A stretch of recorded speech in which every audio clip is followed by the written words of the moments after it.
Welcome to Within the Chaos with your host, Rodney Shortridge, and co-host, Robin Dalton.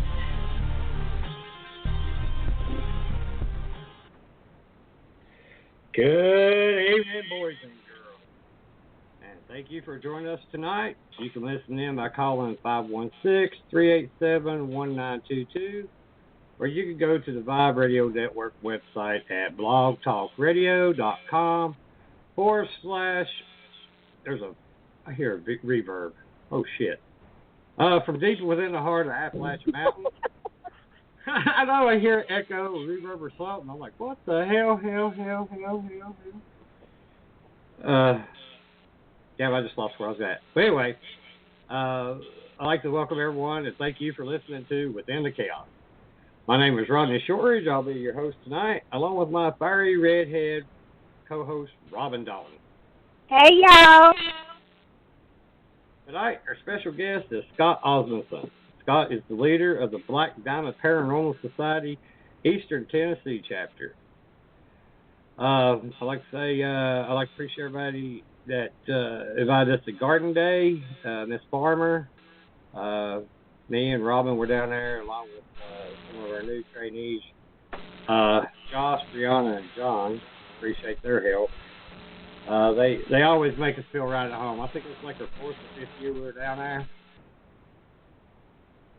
So, Robin, what's been going on with you? Well, the week was going pretty good until now. I'm like trying to find the art in case I get, flooded away here. We have had some terrible storms today. Well, I know. I think we're up here in West Virginia. They're getting hit bad. We're under state of emergency. Damn. Well, everybody that prays, if you pray for us poor old folks up here and pray that we don't get washed down in, down in Virginia somewhere and never return. That'd be a good thing if you was washed down here. No, I'm just kidding, West Virginia. Don't y'all get all pissy with me. No hate mail. I've had enough of that lately. So, well, it's been quite wet and humid. Jesus, fuck, has it been hot and humid? Oh God. Did you get any of those storms today? Yeah, we got one about an hour ago. Lord, poor old Jacob's going to be white-headed before all these storms are over. He is so scared of thunder and lightning. He's going to have to man up because there are going to be many more as he gets older. Yeah. At least we ain't got the heat like they got out west. Lord have mercy. I think our friend Marissa was posting up 111 degrees, I think it was 113 in Burbank, California. That's too damn hot for me. Woo-hoo. Yeah. No, thank you. Especially a fat boy like me. Lord have mercy. That's the greatest weight plan there is. Redheads don't do well in that kind of heat. The heat itself rises. Yeah, no kidding. Well, let's go ahead. Thundering? Yeah, I hear it. Well, let's go ahead and see if we can get Scott on here. Well, it's my honor to welcome our special guest, Scott Osmundson. Hello, Scott. How you guys doing? Well, we're doing all right. Scott. Howdy, Robin. Are you underwater yet up there or what? No, not yet. Luckily, I live up here on the damn hillside. If it floods up here, we better definitely be hunting an ark. Yeah, no kidding. It's I was actually just watching the weather before we got on here, and there's all the storms are about to hit here. So if you hear my dogs start barking and freaking out, that's the storms are here. Are you scared of the thundering as Jacob is? I don't know. Well, one of them is. One of them gets real freaked out by it. Like he'll go nuts and go run and get in his crate. Well, Scott, tell us a little bit about yourself. Well, let's see. I moved here. Well, I moved to Virginia a few years back, and then moved down to Bristol. But in Virginia is when I met you guys, as you know. Prior to that, I was in a paranormal group up in Illinois, where I'm from, near Chicago.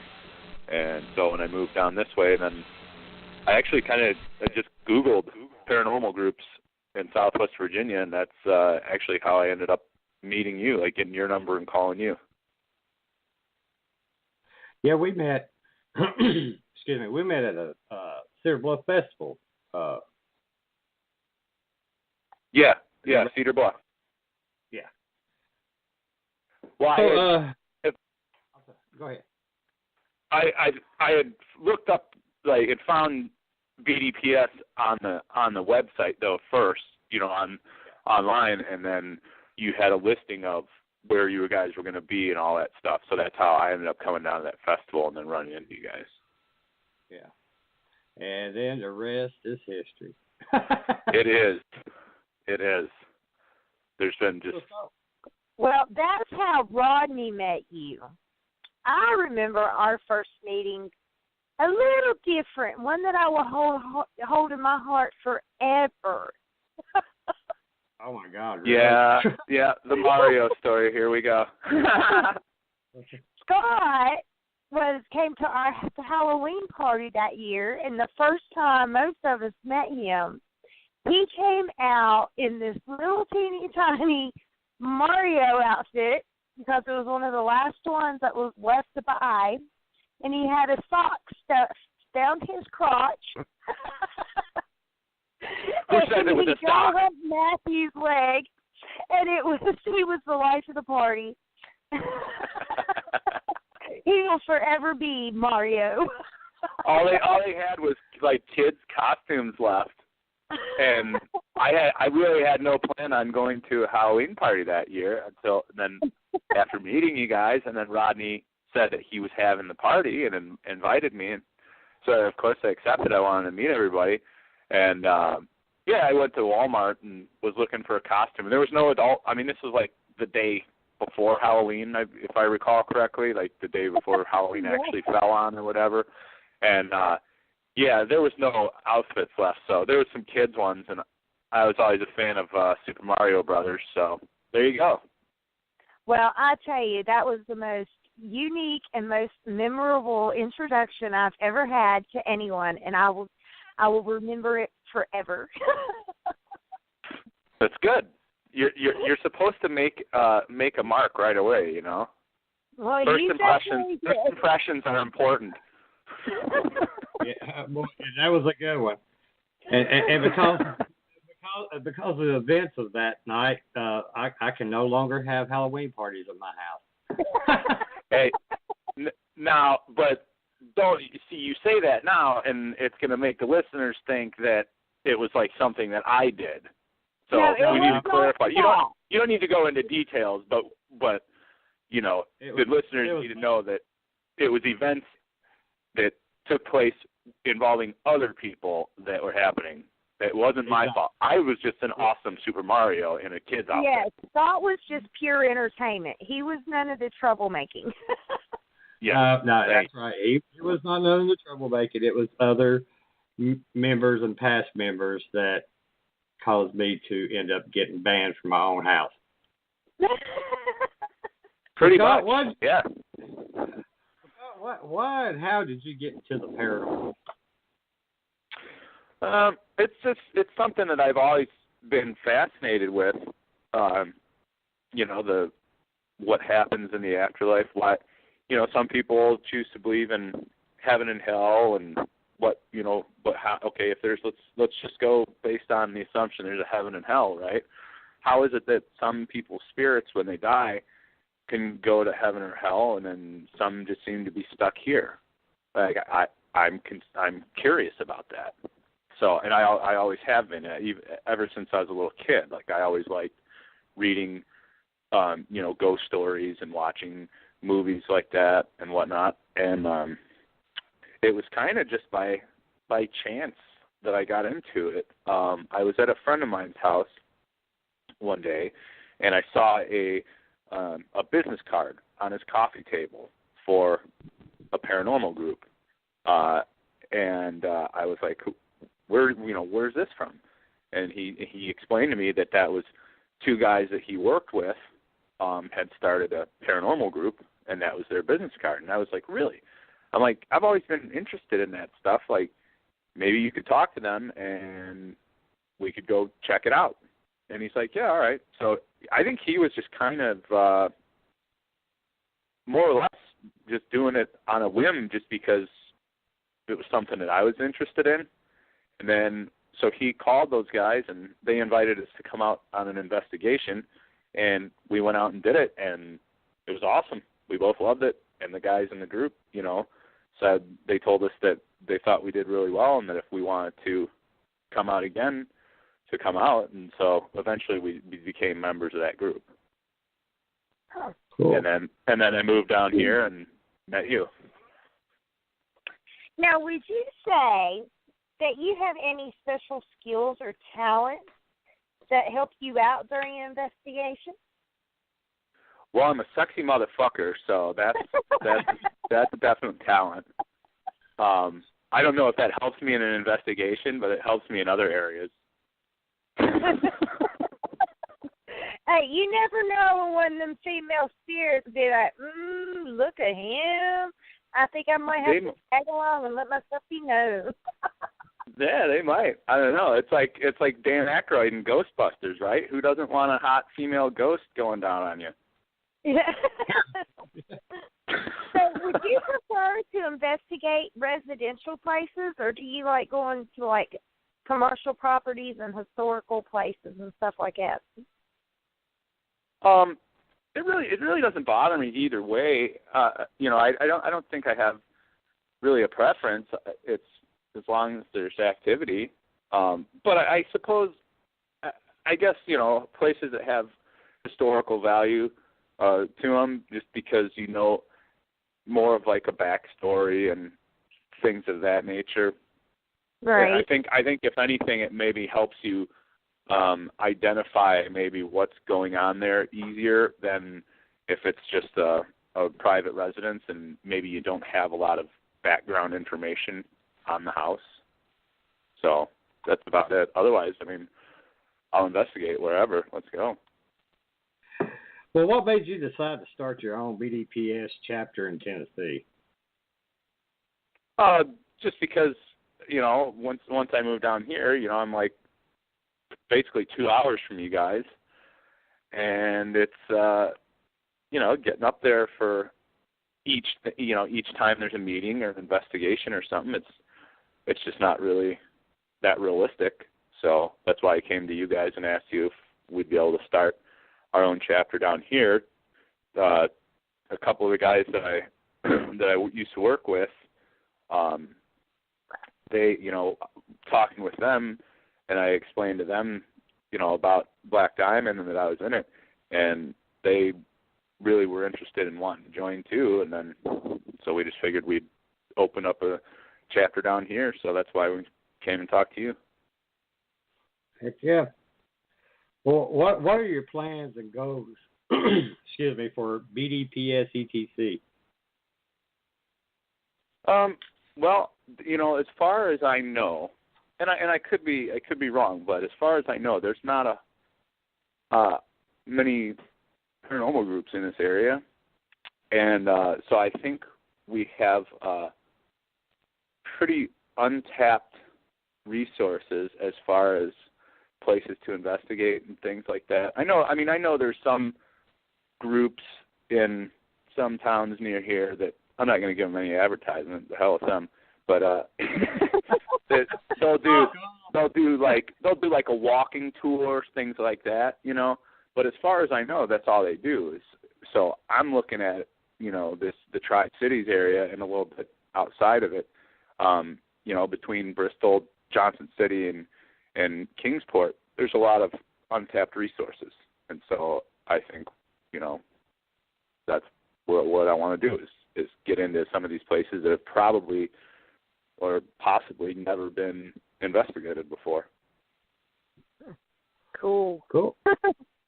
Cool.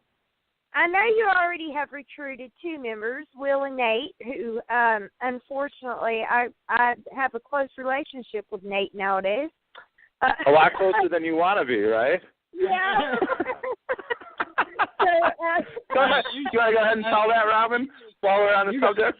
That's right. You started that shit. You better tell that story now. Oh, hell. Well, we'll just say that Robin and Nate swapped spit, but not in the sense that you think. It wasn't a sexy way either. No. Well, you never know. Some people might be into that freaky shit. Nate kind of left his spit cup beside my Wendy's cup, and yeah, that's how that went down. Yeah. Here me and Jeff are sitting in the front seat. Robin comes up and starts puking her guts up in a trash can, and I'm like, what the hell is wrong with her? Jeff grabs one side of her hair, I grab the other side of her hair. And she's like, I drunk his spit. And I'm like, who? You know, that's not the first time I've seen that happen to somebody. I remember one time, a long time ago, I saw one of my cousins do that. 2 of them were sitting there next to each other, and my one cousin was spitting into a Sprite can, and the other cousin went to the refrigerator and got a can of Sprite and sat back down on the couch next to him. And I guess just wasn't really paying attention to what he was doing and took a big old gulp of that shit. And I'm like, dude, like, you just got that can out of the refrigerator. Shouldn't you have, like, recognized that your can would be cold and his would be spit warm? Oh, it was awful. Needless to say, people, our guidelines for spit cups is now highlighted in our handbook. Well, I got to say, this happened to me, too. When I was a kid, back in the day, you had the Coca-Cola bottles. And my dad chewed backer, and he'd spit in them. Of course, you know, a kid, you're wanting to, sneak and get you some soda or pop or whatever, how everybody says different things. But I went and got me a big old drink of that, and I'm like, bleh, everywhere. And Dad's like, what the hell are you doing? I'm like, drinking your spit. Oh, it was terrible. It was, oh, so you God. knew my brain. Yeah, I do. That's the reason why I don't like tobacco, other than cigarettes. So outside of Will and Nate, do you have any plans to expand your team? Yeah. I mean, I would like to. The more, the merrier, right? So. Well, not always. Well, not always, I suppose. Let me rephrase that. The more, the merrier. If they're people that are, genuinely interested in doing what we're doing, and if they're, reliable and don't steal from people or do things like that, then then that's cool. But don't like none of them spiteful people, do you? What's that? We don't like spiteful people, do we? No. That's put it this way: like, if anybody's out there that's listening right now, if they were interested in joining the group, like, you could contact me. We can put out information at the end of the show or whatever. But I'll just say it right now: if you're an asshole, you're a thief, whatever, don't even bother calling me. Yeah. It's that simple. I don't want, because as soon as I find out that you are, I'm going to kick you out anyway. So we might as well cut out all that middle ground and just not do it in the first place. But if you're cool and you're really interested in the paranormal, and you're in the East Tennessee area, call me and, we can go from there. So here's a question for you. Do you have any preference when it comes to working with women or men? No, not really. I mean, I've investigated with, are we talking about investigating here, or are you trying to slip one in there on me there? No, investigate. However inquiring no popular wonder. It really doesn't matter. I mean, it's all about, in my opinion, it's all about, like, how enthusiastic is the person about wanting to do it, and then, knowledge of it, of course, is part of it as well, but knowledge can be taught, and different methods of investigating, that can all be taught. So as long as somebody can come into it starting off with the right enthusiasm, everything else is really, it's just a matter of getting them experience and teaching them things. That's all. Well, that kind of goes into, I'm going to pull the girl card because I like to do this to you men. How do you feel about a strong woman being in a leader position of a group or within an organization? Shut the fuck up, Blue. Well then. That's his kid. It wasn't a dog. No, I'm just kidding. No, I was talking about the show. No, I'm just kidding. Fuck you, too. No, shut the fuck up. I told him to shut the fuck up. He's yapping. A woman being in a leadership role, it doesn't bother me. It doesn't matter to me if that she's a woman. Can she effectively do the job? Is she a quality leader? Then fine. Doesn't bother me. But if she's a dumbass, just like any other dumbass, she's a dumbass. That matter what gender, huh? That's right. If you're not a good leader, you're not a good leader. It doesn't matter if you're a man or a woman. Well, have you had any personal paranormal experiences that you could talk about? Oh yeah. Let's see. I would think like the first time that I really think I experienced anything. Shut up, you idiot! It's just thunder. I was probably 11 or 12, somewhere in there, and I had come down to Virginia. Like all my mom's side of the family is from Virginia, over in Buchanan County, and over on top of Hootall Mountain, they grew up near Grundy in an area called Poplar Creek. Rodney, you're probably familiar with that, or yeah. You know people that are. Well, there's Hootall Mountain. Now, there used to be this old stone house on top of Hootall Mountain, and it was there. I don't even know when it was built, but it sat up there for many, many, many years, and it's no longer there. They've torn it down and put something else there, I think. But me and my cousins used to hike up there, and I remember we were kind of like walking through areas of the house. At this point, the house was in such disrepair that there was areas where like the upstairs floor was actually falling through and the roof had caved in and all that stuff. So you couldn't really go upstairs or anything like that. And there was only a few spots in the house you could walk through. But it was just one of those things where, it felt like somebody was watching you. Now maybe that's because we weren't supposed to be in there and it was, some kind of fear like that. But as we were leaving, I remember turning and looking at the house, and I swear I saw a figure like walking through past one of the upstairs windows, which I know would be impossible because I had just been in the house, and where that upstairs window was located, there was no floor anymore. So that was the first time I remember like kind of getting freaked out by it. But that's really one of the big things that actually got me interested in paranormal, because I couldn't explain it. And neither of my cousins saw it, but I know what I saw. And I saw somebody walk by that window. So that would be the first, and I guess most important one, because that's what got me into doing this. Mm-hmm. Well, how do you feel about paranormal groups today compared to when you started investigating the paranormal for yourself? I think there's still like plenty of good groups out there, but I think there's probably some people that, I don't know, maybe they just don't have the experience in doing it, and I mean, whatever reason they got into it, really, it doesn't matter. Like, if they were just watching a TV show, like, Ghost Hunters or Ghost Adventures or what have you, if that's what got them interested in it, fine. That, there's nothing wrong with that.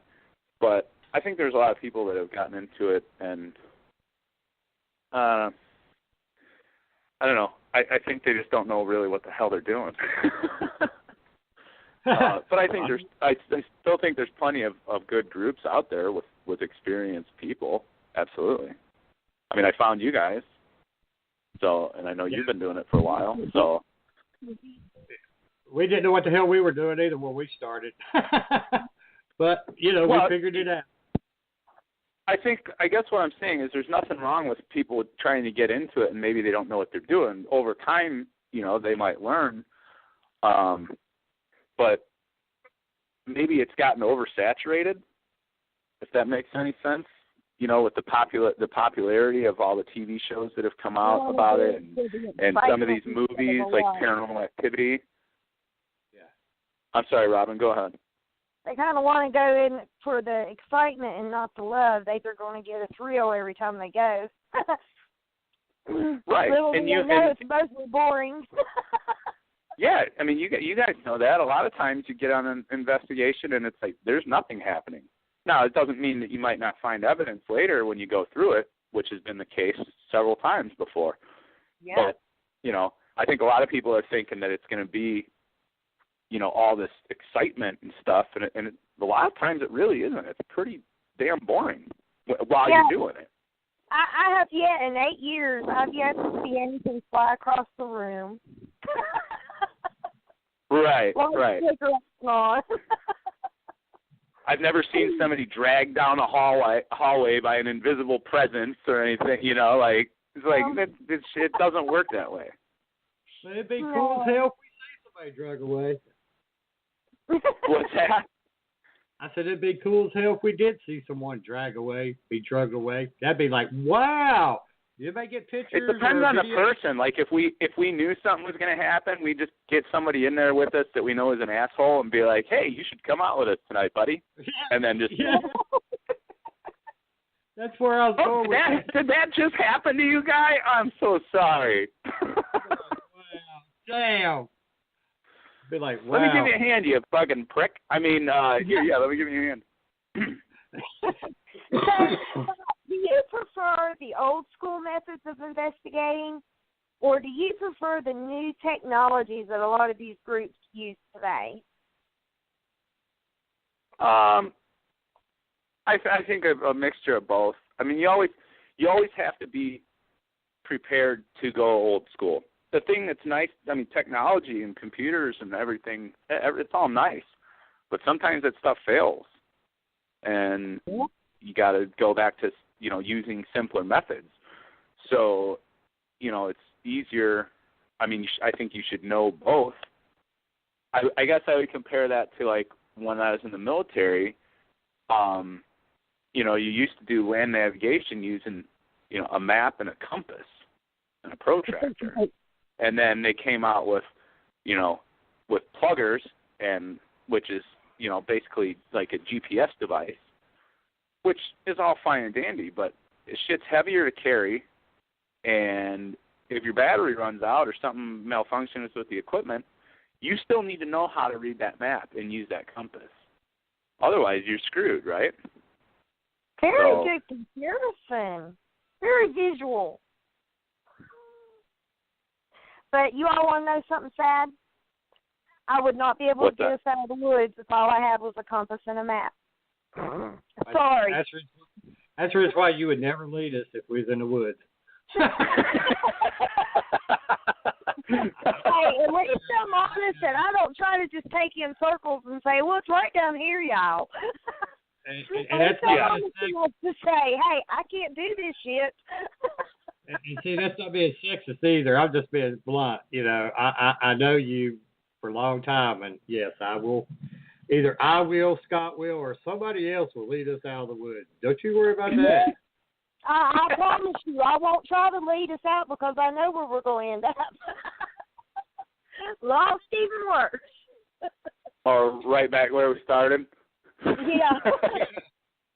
Be like, we've been walking for 12 hours. This place looks familiar. Oh, it's because Robin took us back where we started. I'm terrible at directions, y'all. Like, and I must be a true West Virginian because I've read this somewhere that if you measure miles, if you measure distance by time and not miles, you may be from West Virginia. I do that.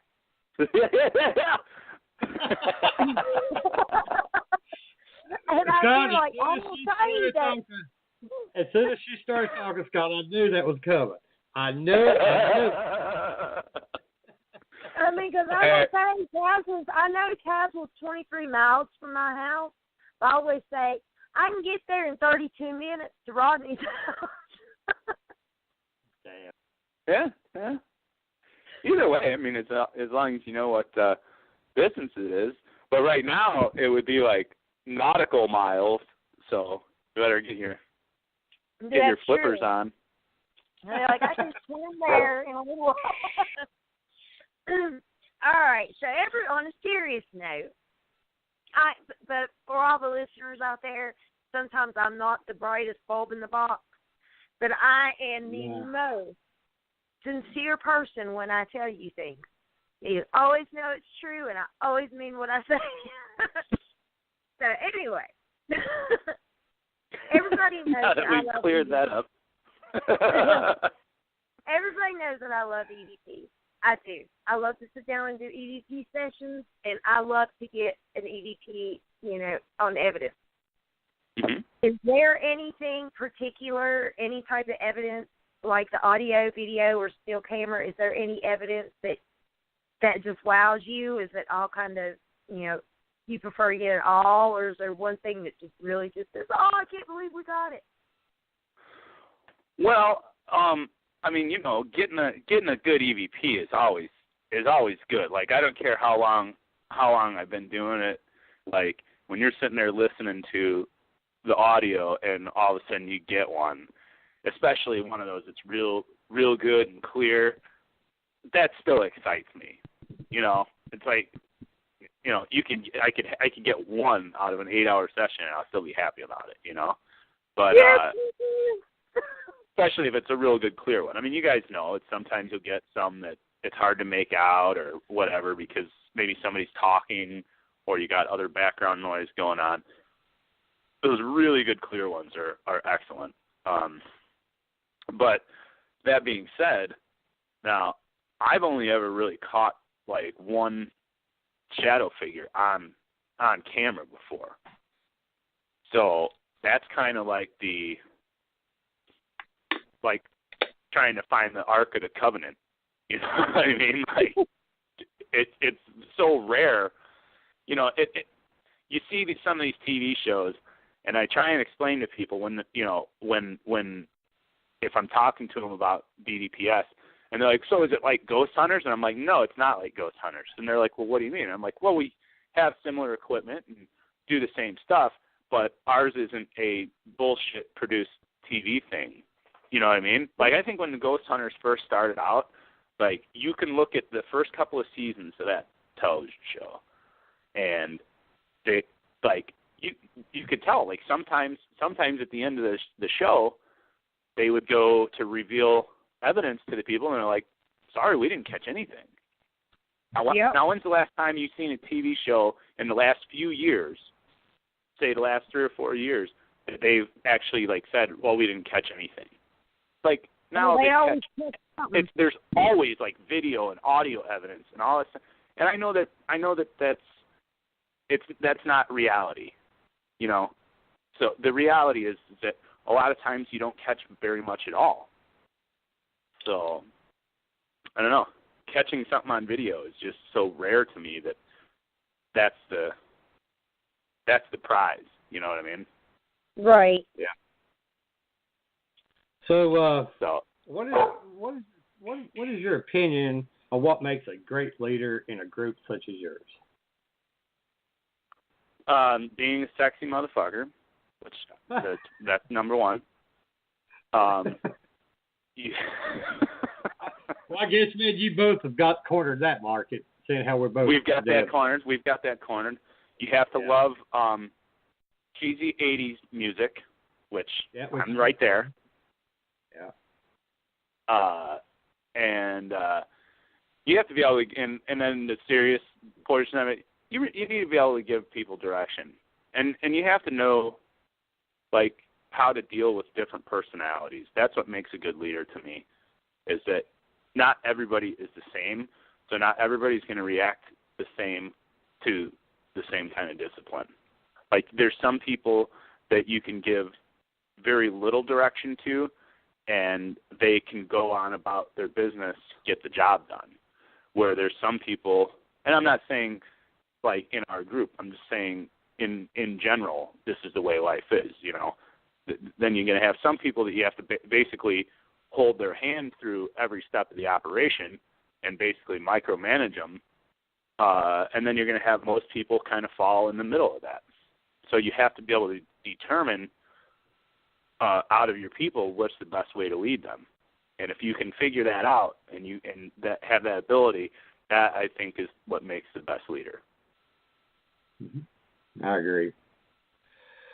So, what are your investigation techniques that you're going to use, such as, is your group going to be like scientific, religious, metaphysical, spiritual, based on your investigations? I mean, how are you going to approach them? Scientific. That's just the way that I choose to investigate, and so that's I'm not a giant believer in the psychic stuff. I think that there are people that probably do have those abilities, but I think a lot of people that say they do, I mean, it's something that can be BS'd. I mean, I'm just not really a fan of it. It's too easy for somebody to claim that they're psychic and go into a haunted place and say, oh, well, you know, the guy that died is here right now. His name is Bob, and Bob likes sticking his thumb in his ass, so he wanted me to tell you all that. Well, now everybody that's in that investigation, now instead of trying to go in with an open mind and investigate, now they've already got Bob. They've got this image in their head of Bob thumb in his butthole, and now that you've contaminated the investigation. Yep. Yep, I definitely agree on that. I agree that, you know, if somebody like that was to come into the group, you know, I think that'd be great if they were for real. But I think we've already discussed it a lot, that they could not open their mouth about anything they see or hear until after the investigation and claim it as a personal experience.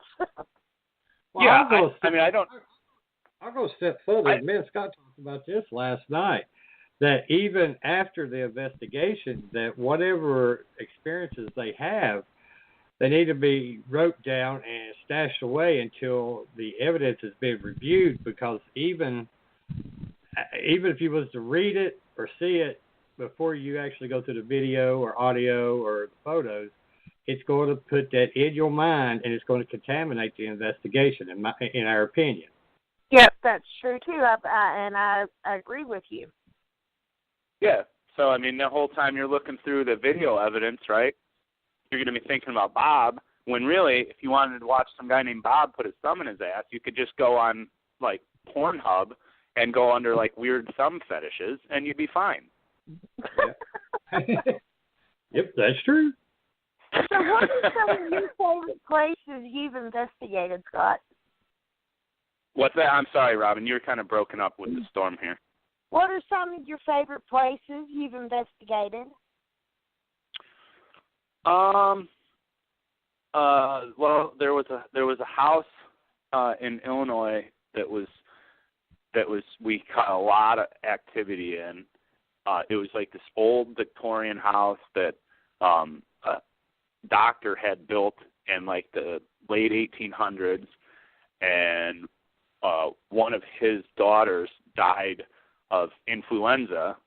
You know, this is obviously way back in the day. They didn't have flu vaccines, and even though he was a doctor, his daughter still died. and the people that own the home claim that the dad and the daughter were still there, and we found evidence to support just that. We found evidence of the man. We had EVPs of him talking and EVPs of her talking, some really good ones too. And we investigated that house. Time we investigated, we had tons of evidence. So that was one of my favorite places. Well, are there any places in the country that you would love to go investigate? Let's say top. Like if I could choose like any place that I wanted to go. Yeah, let's just say top 3. I would love to do Capitol Hill, man, in D.C. Yeah. If I could choose any place, like supposedly that place is quite haunted, and just with the history of our country, you know. But there's other places too that I would like to do. I think Waverly Hills would be awesome. I think the Winchester House in California would be insanely cool to do, because that's the one that had, like, Sarah Winchester didn't stop building it until she died. So there's like I know. That is such different. Cool. There's like stairwells that lead to nothing, and all. It would be cool just to walk through that place, let alone investigate it. And on a document that I watched on the Winchester House, wasn't it a spirit? Isn't the reason she was doing that was for the spirits that were there? Yeah, she believed that that by doing things like making stairwells that didn't go to anywhere, or like you would open a door up and it would just be a brick wall, that would confuse the spirits, and so that the spirits wouldn't be able to harass her. That's what she believed. And so until she died, she employed carpenters to keep building on that house, and she believed it was the spirits of people that were killed by her husband's invention, the Winchester rifle. Right. So that's why she did that. Crazy old bat. So, Scott, tell me how you feel about Rodney being our boss. How do I feel about Rodney being our boss? About God, being our it's boss. fucking horrible. Ain't it a ball buster? It sucks. It's the worst ever. No, I'm just kidding. No, Rodney's a great dude. If I didn't think Rodney was a good dude, I would have never joined the group in the first place. I mean, that's just the way. Well, that's just how I am. Bob. Just kidding, Rod. You've hurt his feelings now. I know, he's not quiet. I didn't hear what you said. I said he's like you, Snowball, and then I said, just kidding. So, what is your opinion on working with Black Diamond instead of going off on your own? What kind of made you feel like sticking with us? Are we just that awesome? Hell yeah, we are. Yeah. Yeah, that's exactly it. I knew I loved you for a reason. and it's also because too, like, trying to establish your own group somewhere, you might not have as much credibility in people's eyes. You know what I mean? Like Black Diamond has been an established group for 9 years now. Is that right? 8. 8. Okay, but working on 9, and so there's a background there to that. When you go off and start your own chapter, and you can start a website and a Facebook page and do all that stuff, but if you don't have shit in the background there, when people that may be interested in having you investigate their place go to look at it and there's nothing, like no history, they're going to be like, well, these guys might not know what the hell they're doing. But when you have an established group and you can say, look, this group has been doing this for 8 years, and you can look on the website and see all these different cases that we've gone through and all that, it lends credibility by having that. And right. I think that earns people's trust better than really having no background. Well, that is true. However, I like your answer of we're just that awesome a lot better. Well, it's both. The truth is that it's both.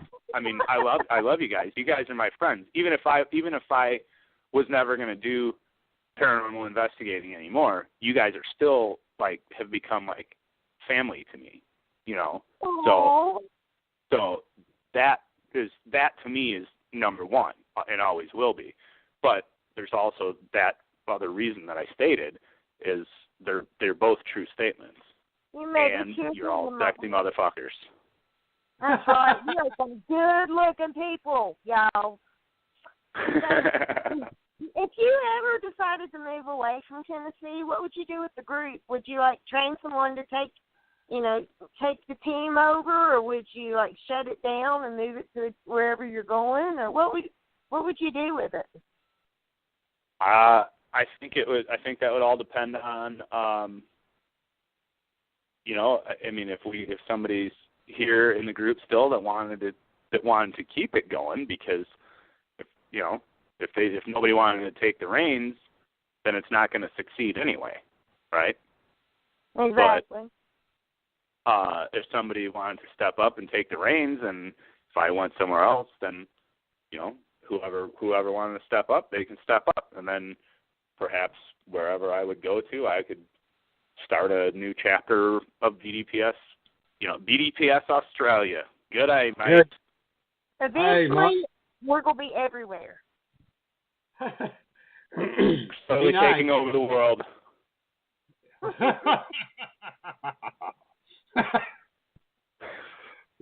We shall conquer the world.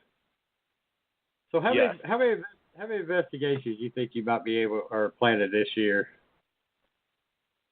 Well, we've got, I can't say what it is yet. You know what I'm talking about, Rod, but we haven't really officially confirmed it yet.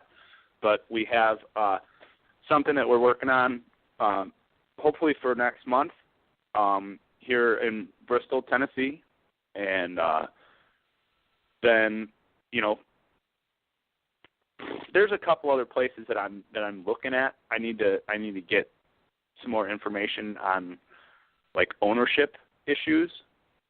There's a big house, a big mansion right down here in downtown Bristol that I would love to do. And as far as I know, I think the Bristol Historical Association owns it. It's been vacant since I've lived here, and that's going on 3 years. And it's been for sale the whole time. But it's a historical place, and I'm going to see if we can get in there. I'd like to, since we just started the chapter recently, through the rest of the year, if we could get 3 or 4 investigations, I think that would be a good start for a brand new chapter. Oh yeah. Well, do you plan on taking the chapter out to local communities, doing local events and shows, and speaking with people about the new chapter? And if so, what events will you plan on participating in your local area? Well, that's another thing that I want to look into. I don't know what the vendor situation is at the event, but you have Rhythm and Roots here in Bristol, which is a pretty sizable event. You got the race every, twice a year, things like that. I mean, I'd like to be able to get out and set up a booth at some of the things like that.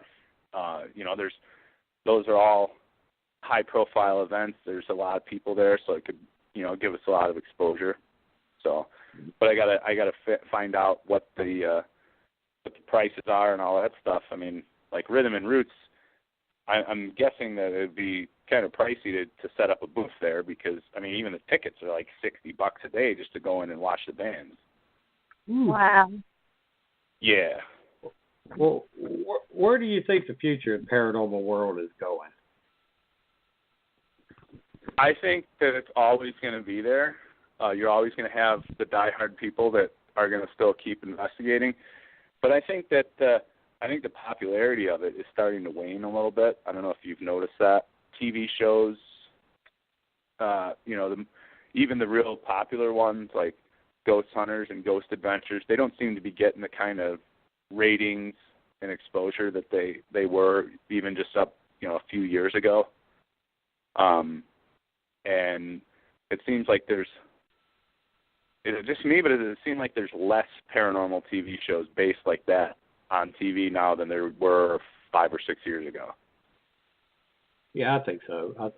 I think they're moving more towards personal paranormal experiences that people have and kind of getting away from the groups.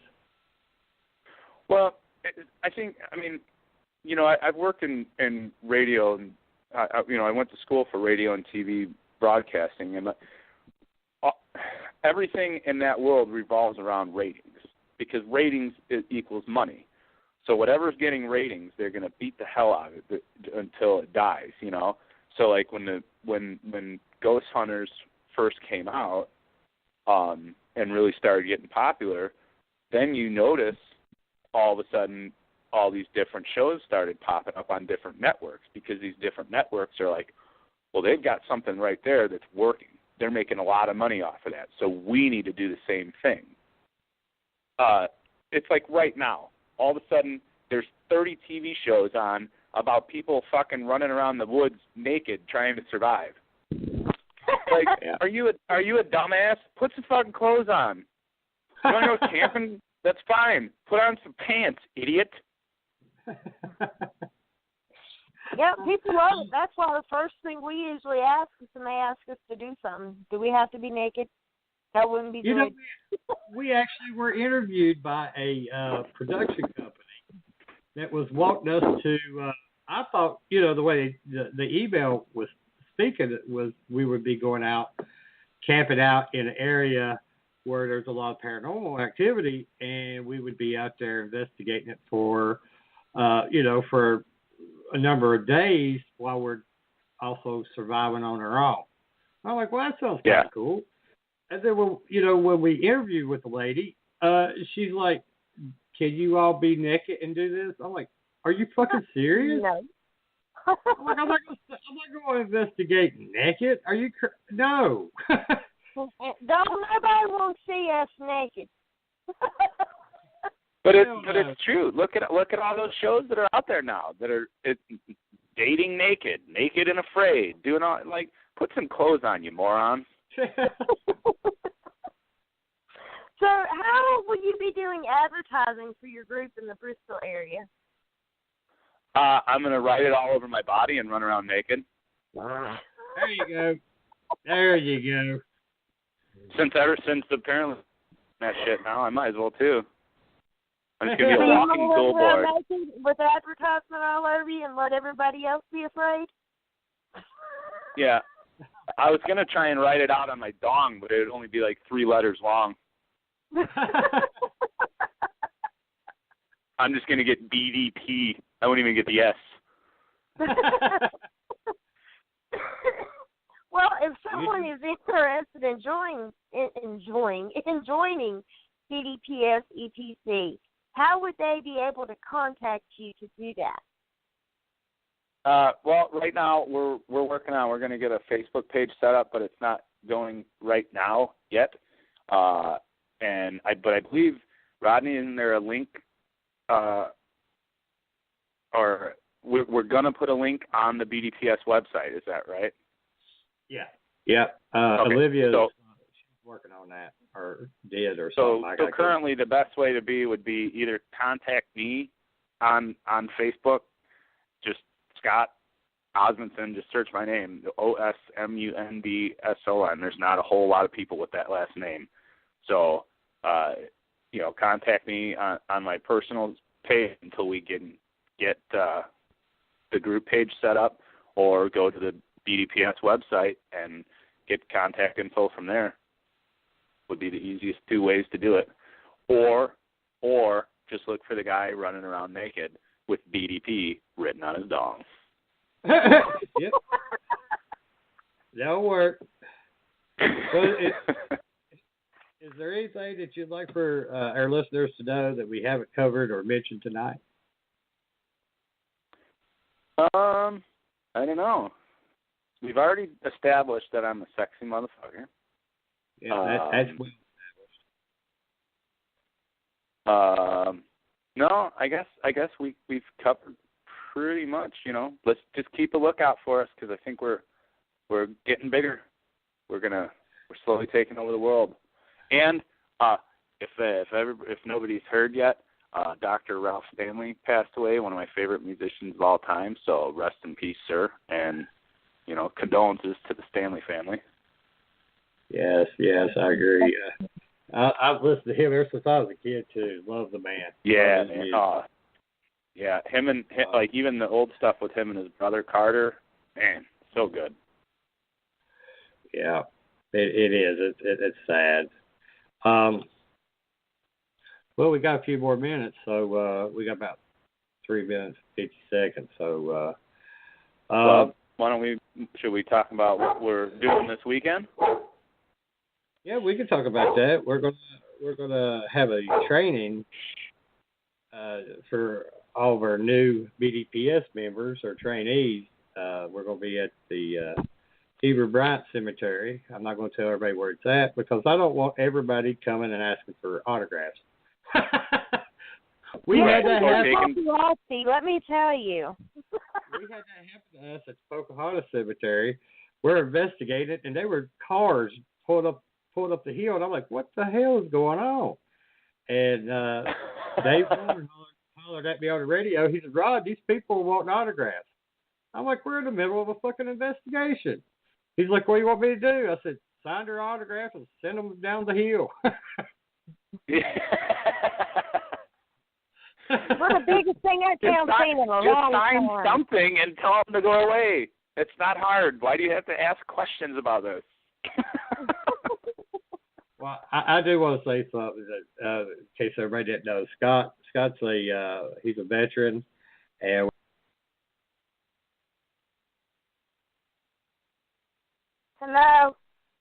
Hello. I think did we just lose Rodney? Did we lose Rodney again? I'm here. Can you hear me? Now I can. We can now, but you cut out. You started to say something, and then you cut out. That was a veteran, and then that's all we heard. Okay. Well, I'm sorry. We got a storm going. Apparently, they're getting what I had earlier. Yeah, it's hitting here now too. Scott is a veteran, and we appreciate his service to our country as well as we do all of our other veterans. And we always try to give everyone thanks for all their dedication and sacrifices they make for us. And I'm not used to playing Rod. Take it away, Scott. Can you not hear me? Now we can. I done did the thank you to the veterans and thank you to Scott. I know, I heard you. I was talking and then you cut me off again. Damn woman. No, you were not talking. I was talking. We couldn't hear you actually. We could not hear you. I just picking. I'm glad you did it. I'm sorry. I just playing. God. And then I said, I can't play Rod. Take it away, Scott. So now you two can hash it out. Well, we got 56 seconds, so he better just say bye so I can finish the intro or exo or get off his thing. Well, you guys, thanks for having me on, and for everybody listening, thanks for listening, and I hope if everybody in our region stays dry and nobody gets flooded out or hurt or anything like that. So other than that, you guys have a great night. Thanks, Scott. We'll see you Saturday, buddy. All right, bye. See ya. Again, I want to thank Scott so much for coming on the show. We welcome him back anytime. That's it for us tonight. I want to thank Scott Osmundson for coming on the show and to everyone that took the time to listen in. I'd like to give a big shout out to Vibe Radio Network, also to the first responders and our men and women in the armed services. Thank you for your service. Our guest for next Thursday night, June 30th, will be head of Utah UF. Progressive presents Mindfulness with Flow. You are a mighty fortress of supreme knowledge. Progressive Direct has not only revealed their rates, but those of their competitors. If you were any more in the know, you would be drowning in, the know. Compare Progressive Direct rates with competitors' rates, because knowledge is power. Visit Progressive.com. Progressive Casualty Insurance Company and Affiliates. Comparison rates not available in all states or situations. Prices vary based on how you buy.